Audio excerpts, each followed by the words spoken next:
భద్రాచలం సీతారామచంద్ర స్వామి వారి ఆలయంలో కోటి తలంబ్రాల విత్తన వరిధాన్యానికి పూజలు నిర్వహించారు. తూర్పుగోదావరి జిల్లా కోరుకొండ గ్రామానికి చెందిన శ్రీకృష్ణ చైతన్య సంఘం భక్త బృందం ఆధ్వర్యంలో విత్తన గింజలకు పూజలు చేశారు.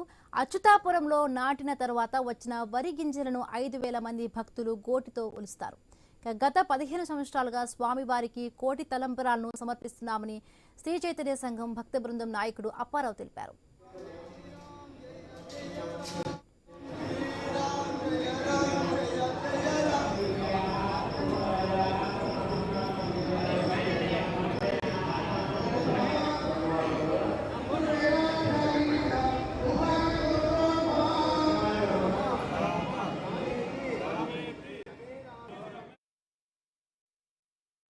పదిహేనవ కోటి తలంబ్రాల జ్ఞానయజ్ఞంలో భాగంగా వరి విత్తనాలు భద్రాచల శ్రీ సీతారామచంద్ర స్వామి దేవస్థానం రాముల వారి పాదాలకు తీసుకువచ్చి పూజ చేసి అవి తీసుకుని వెళ్లి గోకవరం మండలం అచ్యుతాపురం గ్రామం సర్వే నెంబర్ 16/2 తూర్పుగోదావరి జిల్లాలో ప్రత్యేకించి పంట పండించి ఆ పండినటువంటి 800 కేజీల ధాన్యాన్ని 5 రాష్ట్రాలు 5,000 మంది చేత గోటితో కోటి తలంబ్రాలు సిద్ధం చేయించి 15వసారి భద్రాచలం, 8వసారి ఒంటిమెట్ట, 4వసారి అయోధ్య రామచంద్రుడికి కూడా కోటి రామనామ జప తలంబ్రాలు సమర్పించడంలో భాగంగా ఈ రోజు రాముడి సన్నిధానంలో వరి విత్తనాలు తీసుకొచ్చి పూజ చేసి తీసుకుని వెళ్ళడం జరుగుతుంది.